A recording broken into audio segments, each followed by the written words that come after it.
मैं Vinod Kumar Kerasiya, executive director Madhya Pradesh power generating company limited Jabalpur से आया हूँ। आज हमको जो टॉपिक दिया हुआ है वह एश का यूटिलाइजेशन है।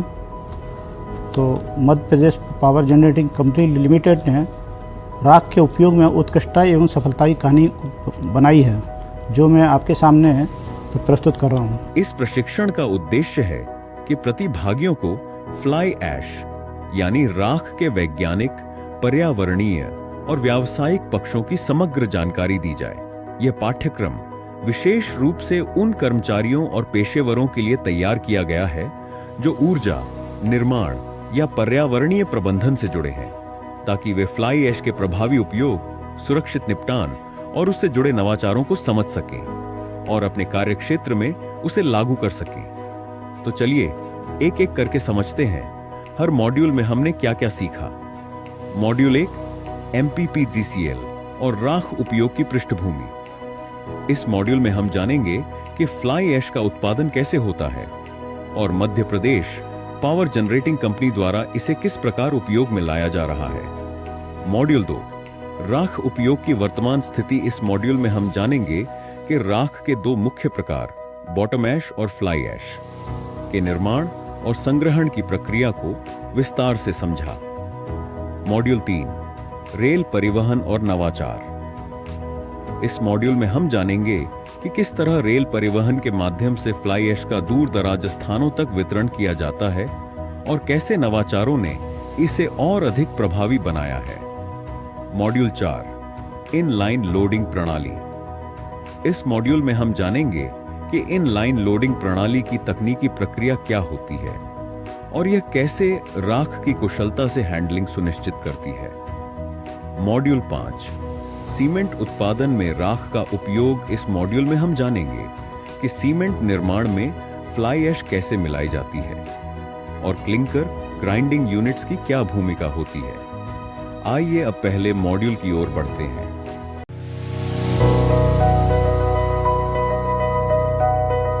मध्य Pradesh power generating company limited विद्युत गृह में 4 पावर हाउस हैं। अमरकंटक ताप विद्युत गृह, जिसमें एक यूनिट हमारी है 210 मेगावाट की, और सतपुड़ा ताप विद्युत गृह जिला बैतूल मध्य प्रदेश, जिसमें दो यूनिट 250 मेगावाट की संचालित है। यहाँ पर 2 यूनिट 660 की मेगावाट का प्रस्तावित है, जो निकट भविष्य में निर्माण होने वाला है। संजय गांधी ताप विद्युत गृह में 5 यूनिट है। एक यूनिट हमारी 500 मेगावाट की है और 4 यूनिट 210 मेगावाट की है। सिंगाजी ताप विद्युत गृह परियोजना खंडवा, जिसमें 2 यूनिट 600 मेगावाट की है, जिसको BHEL के द्वारा बनाया गया है, और 2 यूनिट 660 की है, जिसको L&T कंपनी ने निर्माण किया हुआ है। इस तरह मध्य Pradesh power generating company limited की कुल क्षमता 4570 मेगावाट संचालित है। पर्यावरणीय वैधानिक दिशा निर्देश एवं उनका अनुपालन। जैसा कि हम जानते हैं कि विद्युत उत्पादन के लिए कोयले का दहन किया जाता है और कोल क्वालिटी उसके कोल में कि कार्बन परसेंटेज के हिसाब से रहती है। जनरली हमारे भारतवर्ष में जो कोल की सीबी रहती है वो 3500 से लेके 4000 के बीच में है, और ऐश का परसेंटेज है वो 40% के आसपास रहता है। जब हम कोयले का दहन करते हैं तो उससे जो उसमें प्राप्त होती है उसको बॉयलर के द्वारा स्टीम में कन्वर्ट किया जाता है, और स्टीम के द्वारा हमको टरबाइन को रोटेट करने के बाद, जो कि जनरेटर के साथ कपल होता है, विद्युत उत्पादन किया जाता है। आज हमारे बहुत बड़ी समस्या है कि हम राख का निष्पादन किस तरह करें, एक बहुत बड़ी चुनौती है। इस तरह सभी ताप विद्युत गृह MOEF CC पर्यावरण, वन एवं जलवायु परिवर्तन मंत्रालय की अधिसूचना के अनुसार राख के पर्यावरणीय अनुकूल उपयोग होती प्रतिबंधित है। राख का अनुचित निपटान वायु प्रदूषण, भूजल एवं सतही जल के प्रदूषण का कारण बन सकता है। अतः हमको जितनी हम जनरेशन करते हैं, जितना ऐश बनती है, उसको प्रॉपर मात्रा में उपयोग करना एक हमारा दायित्व है। यदि राख का उपयोग नहीं किया जाता है तो उस राख को बांध में एकत्रित करना पड़ता है, जिसमें कि हमको पानी की आवश्यकता पड़ती है, इलेक्ट्रिसिटी की आवश्यकता पड़ती है, जिससे ऑक्सिलरी कंजप्शन भी बढ़ता है और हमको जल भी लगता है। MOEF एंड CC समय समय पर दिशा निर्देश और अधिसूचना जारी करता है ताकि राख का सतत एवं पर्यावरण अनुकूल सदुपयोग सुनिश्चित हो। वर्तमान अधिसूचना अप्रैल 2022 से लागू है। प्रत्येक ताप विद्युत गृह के लिए वार्षिक राख उत्पादन 100% उपयोग अनिवार्य है। उपयोग न होने पर अधिशेष मात्रा पर 1000 रुपये प्रति मीट्रिक टन के अनुसार पर्यावरण प्रति का देय होगा। पर्यावरण वैधानिक दिशा निर्देश, जिसके लिए 100% utilization all thermal power station को करना है। तो 31/12/21 को MOEF एवं CC नोटिफिकेशन इशू किया था और इसमें 30/12/2022 को नोटिफिकेशन अमेंडमेंट किया गया और प्रोविजनली इसका जो सर्विस में फोर्स में आया है वो 1/4/22 से आया है। और इसी तरह हमारे पावर हाउस सारणी ने फर्स्ट ईयर कंप्लाइंस किया हुआ है और संजय गांधी बिरसिंहपुर सेकेंड ईयर का कंप्लाइंस है और अमरकंटक चची प्लांट एवं खंडवा थर्ड ईयर कंप्लाइंस के लिए। इस मॉड्यूल में हमने सीखा कि फ्लाई ऐश का यूटिलाइजेशन कैसे किया जाता है। मध्य Pradesh power generating company limited ने इस तकनीक का बेहतरीन उपयोग कर अपनी कार्य क्षमता और पर्यावरणीय योगदान को दर्शाया है। अमरकंटक और सतपुड़ा ताप विद्युत गृहों की भूमिका इस सफलता में महत्वपूर्ण रही है। चलिए बढ़ते हैं अगले मॉड्यूल की ओर।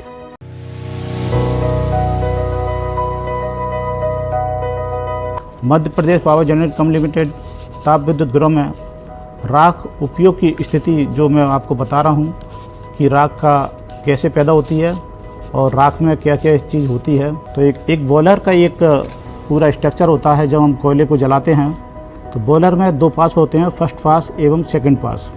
फर्स्ट पास में कोर्स पार्टिकल आता है जो कि फर्स्ट पास में वेट के कारण गिर जाता है और जिसको हम पानी के साथ मिल के ऐश पॉन्ड में इकट्ठा करते हैं। और सेकंड पास जिसके पार्टिकल्स महीन होते हैं वह चिमनी की तरफ जाता है और जिसको हम ESP में एकत्रित कर लेते हैं, संग्रहण कर लेते हैं। यही हमारी फ्लाई ऐश कहलाती है। तो इस तरह हम कह सकते हैं बॉटम ऐश को गीले रूप में ऐश डैम में डाला जाता है और ड्राई फ्लाई ऐश को साइलों में संग्रहित कर सीमेंट उद्योग, ईंट, टाइल्स निर्माण आदि में उपयोग होती विवरण किया जाता है। अभी हमारे सामने ये विवरण दिया हुआ है कि विगत कुछ वर्षों में पहले यह यूटिलाइजेशन कम होता था। इस ओर अभी काफ़ी सभी का प्रयत्न किया हुआ है। तो आज की तारीख में ये जो चार्ट दिया हुआ है कि अप्रैल 2022 हम औसत निकालते हैं तो चचई प्लांट ने 114% यूटिलाइजेशन चल रहा है और सारणी का 120% चल रहा है। बिरसिंहपुर का 77% है अभी और सिंगाजी का 104%। इस तरह मध्य Pradesh power generating company limited का औसत 99% यूटिलाइजेशन वर्तमान में किया हुआ है। मध्य Pradesh power generating company limited राख उपयोगिता की स्थिति में वित्तीय वर्ष 2022-23 से लेकर 24-25 तक ये नीचे दिखाया गया है। यूटिलाइजेशन जंप टू काफ़ी 100% तक हमने प्राप्त किया हुआ है और इस ओर हम एक से एक नवाचार किए जा रहे हैं जिससे कि ऐश का प्रॉपर यूटिलाइजेशन हो सके और हम पृथ्वी को दुष्परिणामों से बचा सकें। जो हमारी सॉइल है उसको बचा सकें। ये पूरा हम इसमें दिए आगे बता रहे हैं। ये हम एक ग्राफ के थ्रू हम बताना चाह रहे हैं कि देखिए पहले कितना परसेंटेज था, जो अब हमने कोशिश करने के बाद और नोटिफिकेशन आने के बाद इस परसेंट को कितना 55% से लेके 205% तक चचई पावर हाउस का गया है। सारणी का भी इसी तरह बढ़ते हुए काफ़ी अच्छा अचीवमेंट लिया हुआ है। बिरसिंहपुर जरूर थोड़ा सा अप एंड डाउन हो रहा है चूँकि वहाँ की भौगोलिक स्ट्रक्चर थोड़ा सा डिफरेंट है, फिर भी उसके लिए काफ़ी प्रयत्न किए जा रहे हैं। और निकट भविष्य में इसमें भी 100% यूटिलाइज अचीव कर लेंगे। खंडवा में भी इसी तरह स्टार्टिंग जब हमारी यूनिट्स आई थी तो किसी कारणवश यूटिलाइजेशन कम था और सीमेंट फैक्ट्रियाँ उस एरिया में थोड़ी कम थी। अब हम लोगों ने उनसे संबंधित स्थापित करके तो 46% से 140% तक वहाँ चला गया है। तो इस तरह हम बता सकते हैं कि MPPGCL का सन 22 से लेके सन 24 तक 61% से बढ़ते बढ़ते 126% तक चला गया। इस मॉड्यूल में हमने सीखा मध्य Pradesh power generating company limited में तापीय बिजली घरों से उत्पन्न होने वाली राख की संरचना और उसकी वर्तमान उपयोग स्थिति को समझा। हमने जाना कि बॉयलर में कोयला जलने के दौरान राख 2 चरणों में बनती है, कोर्स पार्टिकल जो ऐश पोंड में संग्रहित होते हैं और फाइन फ्लाई ऐश जो इलेक्ट्रोस्टैटिक प्रिसिपिटेटर ESP के जरिए एकत्र की जाती है। चलिए बढ़ते हैं अगले मॉड्यूल की ओर।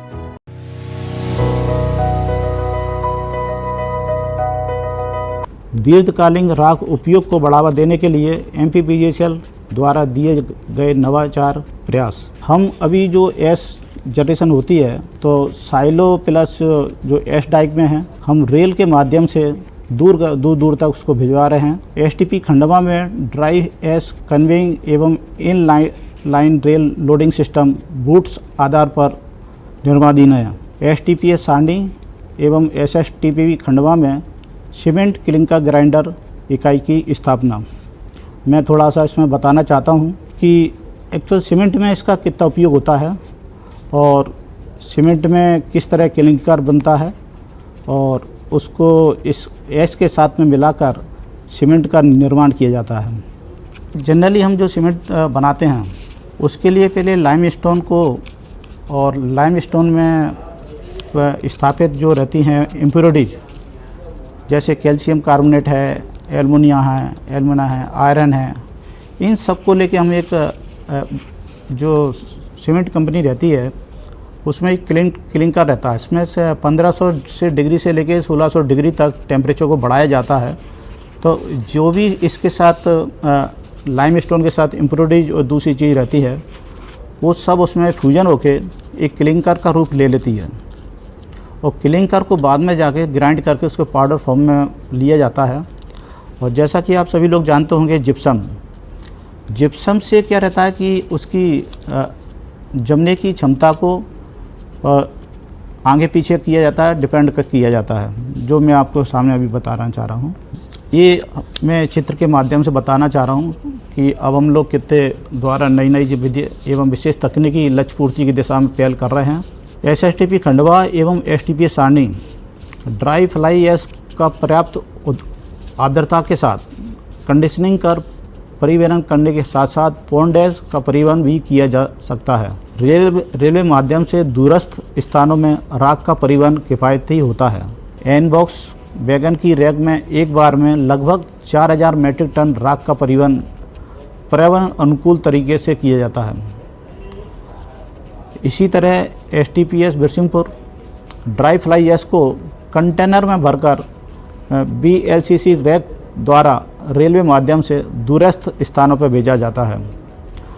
जैसा आप फिगर में देख रहे होंगे कि कंटेनर जो है वो साइलो के नीचे आ जाता है और वहाँ पर इसकी फिलिंग करने के बाद इस कंटेनर को ट्रक के माध्यम से रेल के रैक के पास में ले जाके जो सेकंड उसमें दिखाई दे रही है रेलवे रैक, उसमें रख दिया जाता है और वहाँ से लॉकिंग करके जहाँ किसी भी सीमेंट कंपनी को भेजना है वहाँ चला जाता है। और जिस तरह हमने इसको लोड किया है उसी तरह वहाँ अनलोड करने के बाद सीमेंट कंपनी इसको अनलोड कर लेती हैं और उसको आवश्यकता अनुसार उपयोग करती हैं।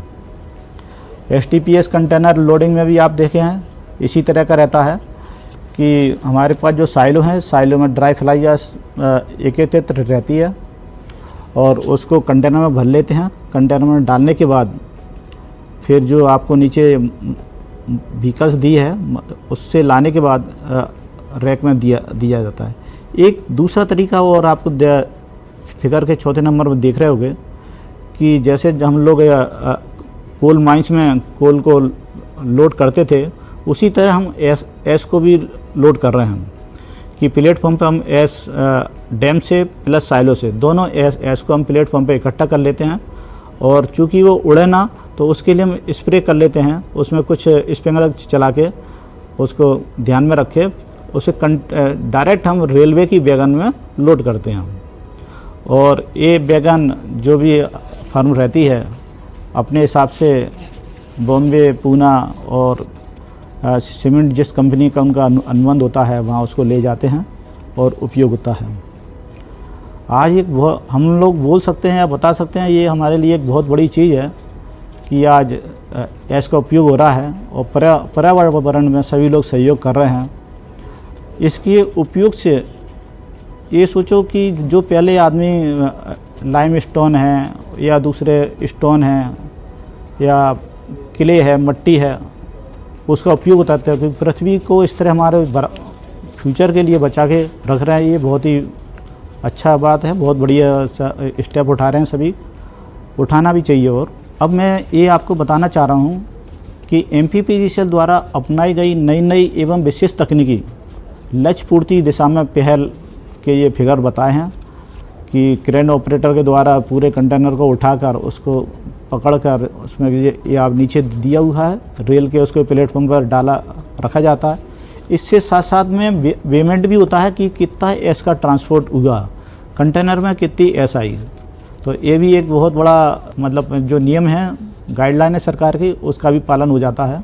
जहाँ हम पहले ओपन ट्रक है और बंकर है या कैप्सूल बोलते थे उसको, तो उसमें क्या रहता कि 15 से 20 टन आती थी मात्र, जिसके कारण काफ़ी समय भी लगता था। और कुछ एरिए ऐसे हैं जहां प्रतिबंधित है, तो उन व्हीकल्स को रुकना पड़ता था और ट्रैफिक में भी काफ़ी समस्या आती थी। तो अभी एक में 15-16, फिर बीच में और व्हीकल्स भी बढ़ी, परंतु उसका हल नहीं हुआ। तो इसमें डायरेक्ट कंटेनर भरने के बाद डायरेक्ट सीमेंट कंपनियों को चले जाते हैं और सीमेंट कंपनियां अपने हिसाब से स्टोर कर लेती हैं और डायरेक्ट उपयोग कर लेती हैं। मैं बताना चाह रहा हूँ इनके जब से रेल ट्रांसपोर्टेशन और दूसरा किया है, इससे कितनी फ़ायदे हुआ है, कितने एडवांटेज हुए हैं और पर्यावरण के में इसका कितना सहयोग हुआ है। नंबर 1 ये है कि थोक परिवहन के कारण हम बहुत ज़्यादा मात्रा में एस को एक जगह से दूसरी जगह ले जा रहे हैं। पर्यावरण का इसमें कोई दुष्परिणाम नहीं आ रहा है। जैसे क्या रहता था पहले, हम कैप्सूल जो ट्रक रहते थे उस पर जाता था तो थोड़ी बहुत डस्ट थी, प्लस लगातार कंटेनर के जाने से रोड में जामिंग रहती थी, बीच में कभी एक्सीडेंट वगैरह भी हो जाते थे। तो इन सबों से हमको एक निजात मिली है कि सड़क परिवहन की तुलना में हमको कम कार्बन उत्सर्जन एवं पॉल्यूशन से भी काफ़ी फ़ायदा मिला है। कोई सड़क पर कोई डस्ट पार्टिकल, धूल, राखड़ वगैरह ना के बराबर हो गई है, क्योंकि जाते ही नहीं है। उस एरिया में भी चूँकि पहले कंटेनर में भरने में थोड़ी दिक्कत आती थी, परंतु इन कंटेनरों में आती नहीं है। तो धूल प्रदूषण और सड़क क्षरण में कमी हुई, क्योंकि जनरली ये देखा कि व्हीकल्स पे हम कितना भी काफ़ी वो कर लें, वेट कर लें, कभी उसमें ओवरलोड हो जाता है, कभी अंडरलोड हो जाता है। तो उससे भी हमको इससे छुटकारा मिल गया, क्योंकि ये डायरेक्ट हमारा पेमेंट है रेलवे से है।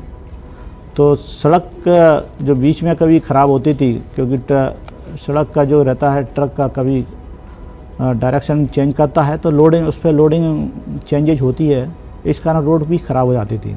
जैसे कई बार क्या रहता, ओवरलोड कर लिया तो उसमें दिक्कत होती। तो एक रैक में हज़ारों टन एस का परिवहन संभव हो चुका है। इससे ट्रकों की तुलना में कम चक्कर लगाने की आवश्यकता है।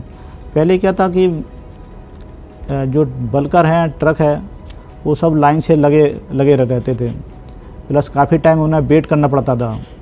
और वेट करने के अलावा जो बीच के कहीं फॉरेस्ट एरिया हैं उसमें उनको परमिशन मिलती नहीं थी, तो वहाँ उनको फिर खड़ा होना पड़ता था। परंतु ये सारी समस्याओं से हमने निजात पा ली है रेल का उपयोग करने से। तो ये सारी चीज़ बता रहे हैं कि कैसे कैसे हमको उसका एडवांटेज मिला है। रेल में का उपयोग करने से राख का कम बिखराव एवं सुरक्षित हैंडलिंग हो गई है। बंद वैगनों में एस के गिरने की संभावना कम हो गई है और सड़क दुर्घटनाओं में कमी क्या मतलब नीली हो गया है।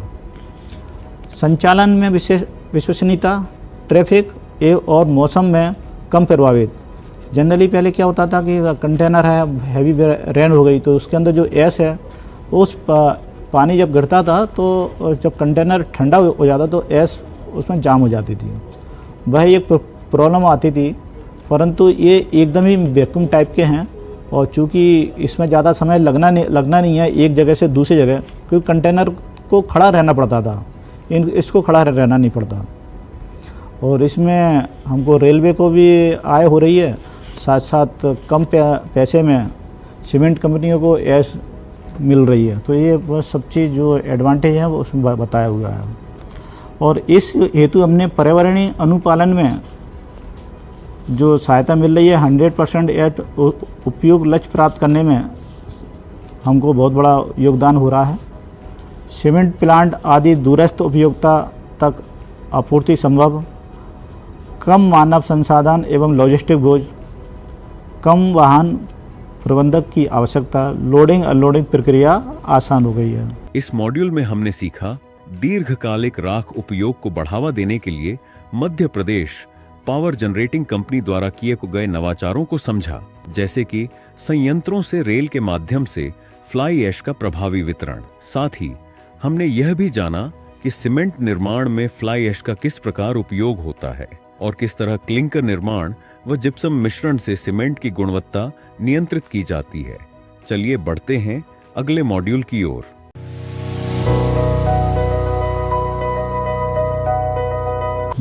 MPPGCL द्वारा अपनाई नई एवं विशेष तकनीकी लक्ष्य पूर्ति की दिशा में पहल। ये मैं जो आपको फिगर बता रहे हैं ये एक्चुअल ये स्टील साइलो है, तो इनको हम जो ESP में एस एकत्रित होती है उसको कंप्रेसर के द्वारा कन्वेइंग सिस्टम के द्वारा इसमें डाल दिया जाता है। इसमें ड्राई फ्लाई ऐश और फिर इस साइलो के से द्वारा डायरेक्ट हम रेल के वैगनों में लोड कर जाते हैं। यह प्रणाली एस को साइलो सीधे रेलवे वैगनों में लोड करने की सुविधा देती है, जिससे ट्रांसपोर्टेशन आसान हो जाता है। और automatic wagon loading S silo में से कन्वेयर बेल्ट या स्क्रू फीडर के माध्यम से वैगनों में नियंत्रित मात्रा में एस सीधे लोड की जाती है। डस्ट कंट्रोल सिस्टम लोडिंग के समय उड़ने वाली धूल को नियंत्रित करने के लिए डस्ट सप्रेशन सिस्टम कार्य करता है। स्प्रिंकलर सिस्टम जैसे बोलते हैं उसको लगाते हैं और कुछ इसमें आर्द्रता भी मेंटेन कर लेते हैं। बेटिंग एवं मॉनिटरिंग वैगन में लोड की गई एस का वजन किया जाता है और पूरा प्रोसेसिंग PLC कंट्रोल सिस्टम द्वारा मॉनिटरिंग किया जाता है। रेलवे में एक RDSO हमारा एक रेलवे द्वारा मापदंड है, उसमें रेलवे की वैगन के नीचे लोड सेल लगे हुए होते हैं। जब वो डिब्बा उस वैगन उस लोड सेल के आसपास से निकलता है, जब उसकी वैगन की स्पीड हमको 8 से 10 किलोमीटर पर रखी जाती है तो डायरेक्ट हर वैगन का वजन उसमें होता है और उसको सेव भी हो जाता है। PLC कंट्रोल में उसमें मॉनिटरिंग सिस्टम है, तो जो भी जितने भी कंटेनर है उनका पेमेंट हो जाता है, खाली भी होता है और लोड भी होता है। तो इस तरह हमको ये एक वो चीज़ मिल जाती है कि हमने कितना एस को एक जगह से दूसरी जगह पर भेजा हुआ है। इस मॉड्यूल में हमने सीखा मध्य Pradesh power generating company limited द्वारा लक्ष्य केंद्रित तकनीकी नवाचारों के अंतर्गत इनलाइन लोडिंग प्रणाली को कैसे अपनाया गया। हमने समझा कि किस तरह फ्लाई ऐश को ESP से स्टील साइलो तक कंप्रेसर और कन्वेयर सिस्टम के माध्यम से कुशलता पूर्वक स्थानांतरित किया जाता है। चलिए बढ़ते हैं अगले मॉड्यूल की ओर।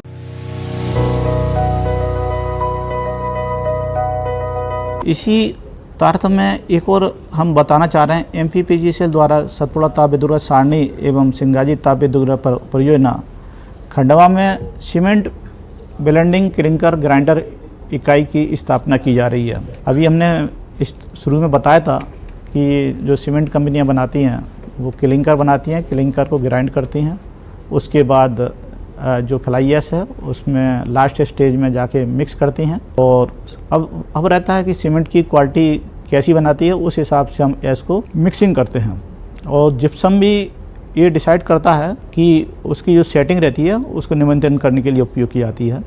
तो मैं इसमें बता रहा हूँ, कुछ दिया हुआ है क्लिंकर को मुख्य रूप से सीमेंट प्लांट, रोटरी क्लीन के से truck, conveyor belt, railway wagon द्वारा क्लिंकर ग्राइंडिंग यूनिट में लाया जाता है। इस क्लिंकर को CGU के साइलो या ओपन यार्ड में संग्रहित किया जाता है। जिप्सम सेटिंग टाइम को नियंत्रित करने के लिए प्रयोग किया जाता है। क्लिंकर, फ्लाई ऐश और जिप्सम को नियंत्रित मात्रा में फीडर के माध्यम से ग्राइंडिंग यूनिट की मिल में पीसा जाता है। इस प्रक्रिया में फाइनल पाउडर बनता है जिसे पोर्टलैंड पोज़ोलाना सीमेंट कहते हैं। इस तरह तैयार सीमेंट को ऑटोमेटिक पैकिंग मशीन से बैग में भरा जाता है और इन बैगों का भी पेमेंट डायरेक्ट हो जाता है। ये एक सुविधा दी हुई है वहाँ पर। और ये फिगर हम आपको जो राइट हैंड साइड में दिए हैं, ये ग्राइंडिंग मिल्स हैं जो जिप्सम और दूसरी चीज़ें होता है उसके दिखाया गया है। MPPGS द्वारा अपनाई गई नई एवं विशेष तकनीकी लक्ष्य पूर्ति की दिशा में ये और पहल है। पोर्टलैंड पोज़ोलाना सीमेंट के मुख्य अवयव कौन कौन से होते हैं ये बताया गया है।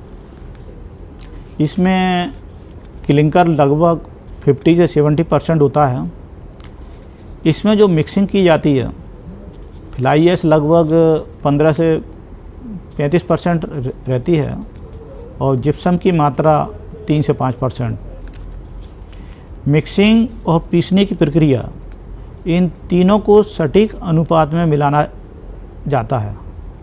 इस मिश्रण को एक साथ पीस कर फाइनल पाउडर बनाया जाता है जिससे PPC बनता है।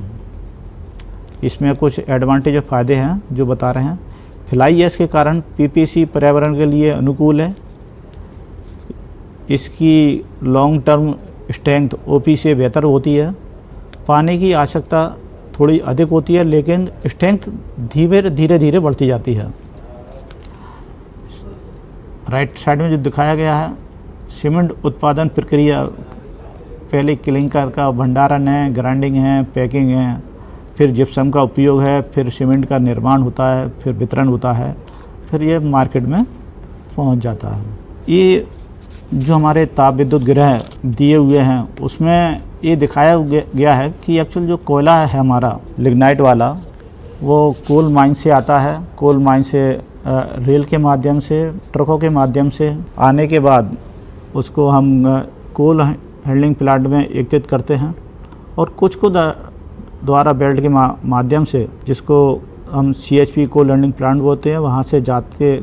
आप जो लेफ्ट हैंड साइड में आपको दिख रहे हैं, ये ए से लेके के तक, ये हमारे बंकर हैं और ये मिल हैं actual grinding mills. Grinding mills के ऊपर बंकर होते हैं, उसमें स्टोर करते हैं। फिर आवश्यकता के अनुसार कि हमको यूनिट में कितना लोड चलाना है उतनी हम कोल मिल ग्राइंडिंग चलाते हैं। तो लेफ्ट हैंड साइड में जो आपको वाइट दिखाया जा रहा है वो कोल ग्राइंडिंग मशीन है जिसके द्वारा कोलों को महीन करते हैं, कोल पीसते हैं। ये दिखाया गया बगल में बॉयलर दिखाया गया है। बॉयलर को कोयले को जलने के लिए ऑक्सीजन चाहिए और उसके बाद जलने के बाद जो फ्लू गैस बनती है उसको बॉयलर्स को बाहर भेजना है। उसको ID फैन लगे होते हैं और उसको ऑक्सीजन देने के लिए फोर्स ड्राफ्ट फैंस रहते हैं। कोल लिफ्टिंग के लिए PA फैन रहते हैं जो कोल लिफ्ट करते हैं। और जो वाइट दिखाया गया है उसमें जब हमारा बॉयलर कोल बर्न होता है, दहन होता है उसका, तो जो हैवी पार्टिकल्स हैं वो फर्स्ट पास में अपने वेट के कारण गिर जाते हैं, जो नीचे हमारे ग्राइंडर और पंपों के माध्यम से वाटर मिक्स करके एस पॉन्ड में एकत्रित कर लिया जाता है। सेकंड पास आप देख रहे होंगे RH1 इकोनोमाइजर है और उसके बाद वह जो फ्लू गैस आती है वो एयर हीटर के बाद कुछ पार्टिकल्स एयर ऑपर में गिर जाते हैं और उसके बाद ESP रहा है, इसको इलेक्ट्रोस्टैटिक प्रेसिपिटेट बोला जाता है।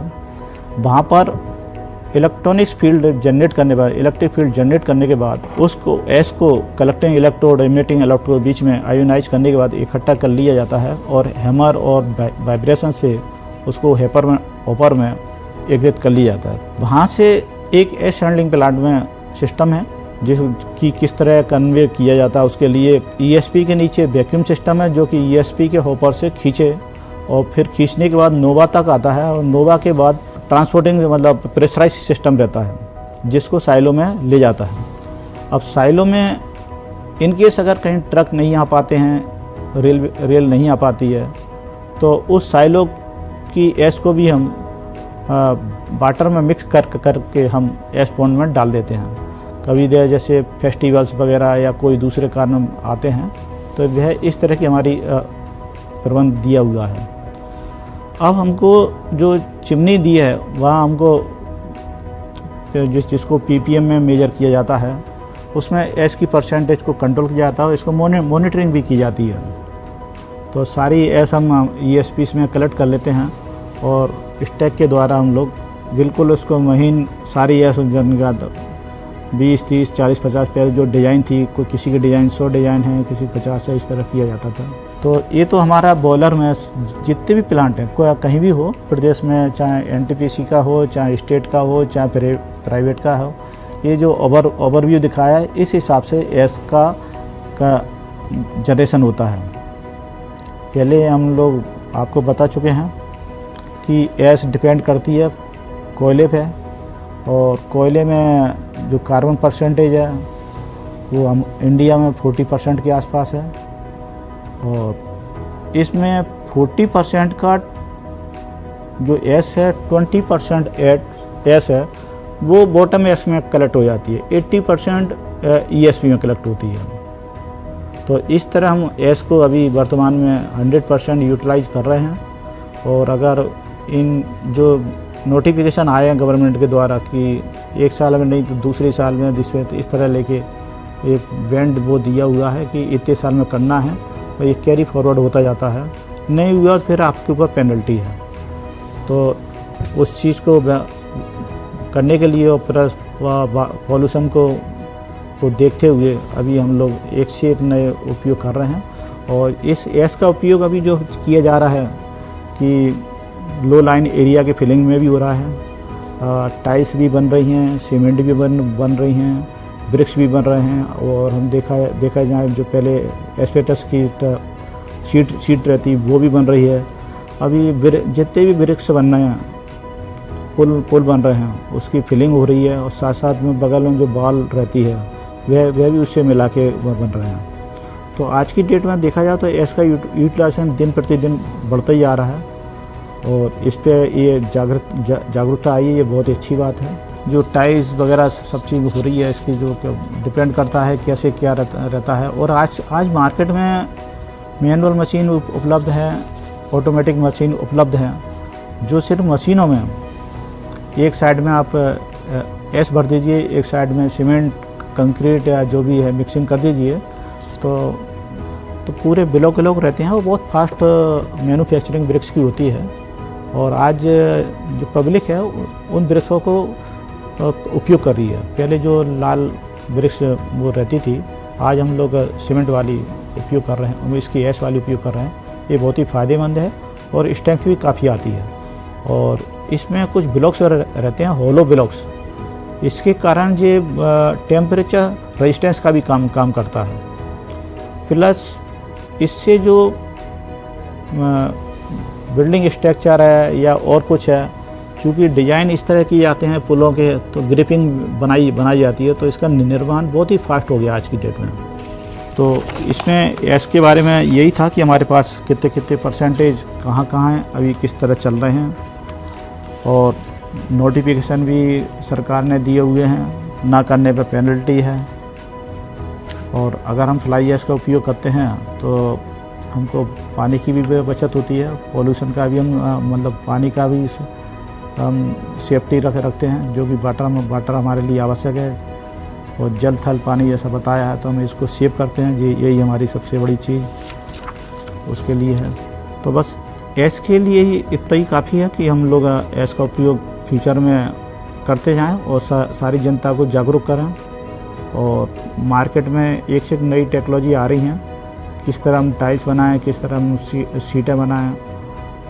इससे उपयोग होता है कि जो हमारे सीमेंट के रेट भी वो भी कंट्रोल काफ़ी रहते हैं।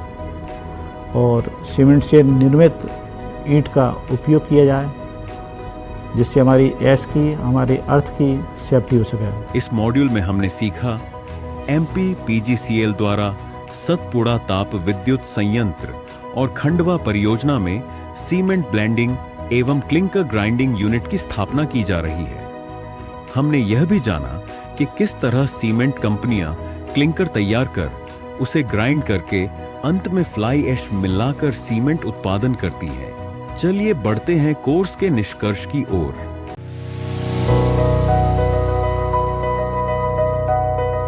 आशा है ये जानकारी आपके लिए उपयोगी सिद्ध होगी। इस विषय पर हमने एक प्रश्नोत्तर भी आपके लिए तैयार की है। आप उन प्रश्नों का उत्तर दीजिए। उत्तर देने के बाद आपको एक प्रमाण पत्र प्राप्त होगा जो आपके लिए उपयोगी होगा। धन्यवाद। Thank you. इस कोर्स की समाप्ति में हम सीख चुके हैं फ्लाई ऐश राख का क्या महत्व है और मध्य प्रदेश पावर जनरेटिंग कंपनी द्वारा उसका किस प्रकार कुशल उपयोग किया जा रहा है। तापीय विद्युत संयंत्रों में राख उत्पन्न होने की प्रक्रिया और बॉटम फ्लाई ऐश के संग्रहण व निपटान के तरीके, रेल परिवहन के जरिए राख के वितरण में अपनाए गए नवाचार और सीमेंट निर्माण में इसके उपयोग की आधुनिक तकनीकें, इनलाइन लोडिंग प्रणाली की कार्यप्रणाली और कैसे यह राख लोडिंग को अधिक तेज, सुरक्षित और कुशल बनाती है। सीमेंट इंडस्ट्री में फ्लाई ऐश का सम्मिलन कैसे किया जाता है और क्लिंकर ग्राइंडिंग यूनिट्स की भूमिका क्या होती है। राख उपयोग से संबंधित तकनीकी, पर्यावरणीय और प्रबंधन के पहलुओं की एक व्यावहारिक समझ। चलिए बढ़ते हैं अंतिम प्रश्नावली की ओर।